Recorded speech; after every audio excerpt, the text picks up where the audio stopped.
उसको साकार करना। आज वो खतरे में है। जब हम कहते हैं कि संविधान खतरे में है, इसका मतलब संविधान का वो एक एक शब्द खतरे में है, वो पूरी दिशा खतरे में है।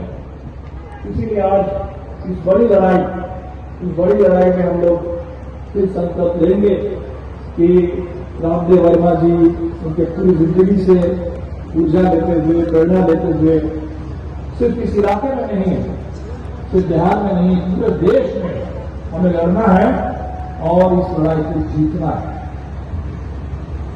100 साल जो हम लोग कह रहे हैं कम्युनिस्ट आंदोलन, जाहिर सी बात है वो 100 साल में जो पहला 25 साल या कुछ लोग उसको 30 साल में मानते हैं, जो लोग मानते हैं कि 1920 से ही कम्युनिस्ट आंदोलन की शुरुआत हुई थी, तो कुल मिलाकर के शुरुआती जो 30 साल वो तो आजादी के आंदोलन के दौर में बीते। उस समय सबके सामने बड़ा सवाल था आजादी, और आजादी के आंदोलन के दौर में देश में हमारे सामने 2 सवाल थे। एक, आजादी कैसे आएगी, दूसरा, आजादी कैसी होगी। अब देखिए भगत सिंह, याद करिए, जो आजादी के लिए शहीद हो जाते हैं, लेकिन साथ ही साथ ये बताना चाहते हैं हमें कि इस देश में गोरे अंग्रेजों की जगह पर अगर भूरे अंग्रेज नजर आ जाए और अंग्रेजों के ही नक्शे कदम पर इस देश में अगर राज चलता रहे तो वो आजादी उसका कोई बहुत मतलब नहीं हुआ। और जो आज की लड़ाइयां हैं उसको ठीक से लड़ो ताकि आने वाला दिन बेहतर बन सके।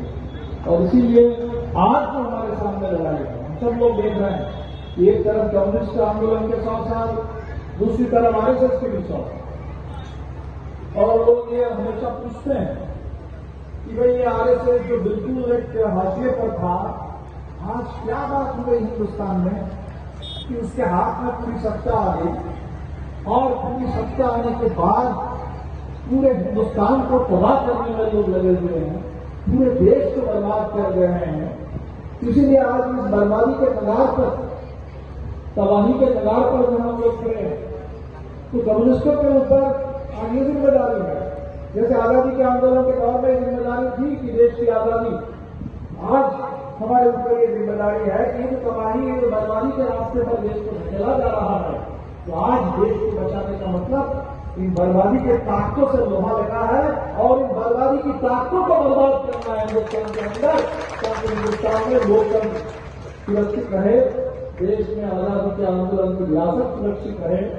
और वो जो संविधान में पहले पन्ने पर जो घोषणा कर दी गई कि भारत एक धर्मनिरपेक्ष, समाजवादी, लोकतांत्रिक, संप्रभु गणराज्य, उसका एक एक शब्द हमारे लिए महत्वपूर्ण है। वो संप्रभुता, वो